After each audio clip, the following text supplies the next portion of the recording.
Assuming that you have installed your hydrogen booster or something similar, like ours is our hydrogen booster, platinum anode, 316L cathode, green fuel booster. It's just another booster out in the market right there. The main question is, how do you really save on gas with the current gas prices being up? Well, assuming that you have all your good habits, driving habits nailed down, your tire pressure is good, there's no trash and or other stuff you're driving around in the trunk, there's nothing like that.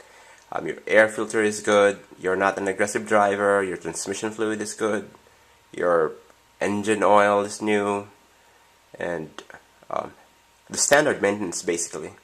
The main question now is, how do you save on gas? If you have a newer car with 1996 or newer, that's usually a fuel injected vehicle, there's a computer in there that kinds of controls how much fuel is basically injected to the engine. And if you put hydrogen, like what I should show, like what we have, even if you kind of like gain some MPG early on, the computer will learn that there was something done to it and it will kind of compensate. So after a while of driving, it will learn that you have done something, you will lose your gain. So we need to understand what the ECU is doing. So what I did is, I have a car chip. I plug this into the OBD2 sensor. Basically this will capture the the RPM, the map, the load, O2 sensor values, and some other data. I want to understand what is my ideal burn, what is my burn, not the ideal burn, the burn of my average burn of my fuel, whether it is rich or lean. So after driving for a week and a half, here's some values that I got. The software I programmed myself. I was running 1000 RPM, 1500 RPM, 2000 RPM, 2500 RPM, 3000 RPM.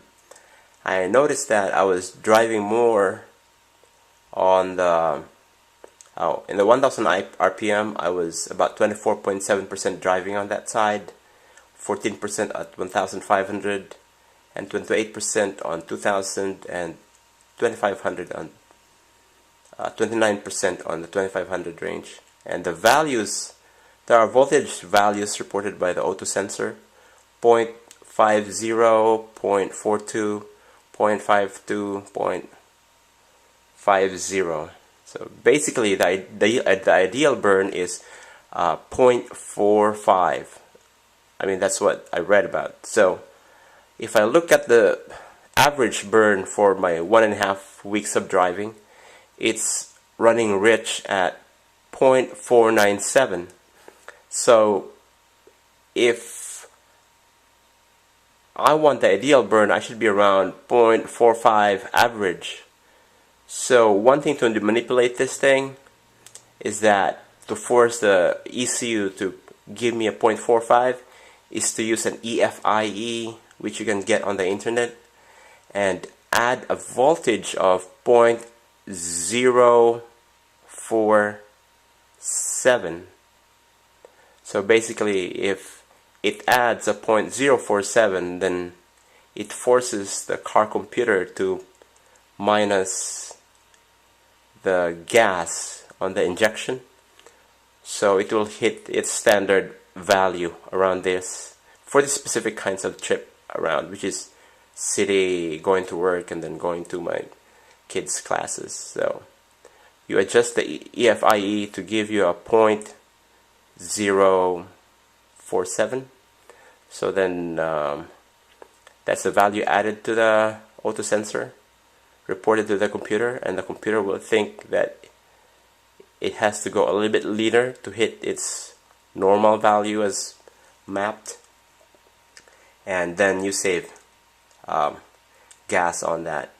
If you don't need this, if you don't know this value for your specific normal or daily, weekly, monthly trips, you need something similar to car chip to capture that data. Or I think there's some open source software called Torque for the Android app, or some others are more expensive, but I think you can get some other way other than car chip. But I had this written in 2009. I wrote the code myself using Java. Anyway, so using an EFIE and adjusting the values to hit a 0.45, that will basically save you on gas. But the way I did in my car is I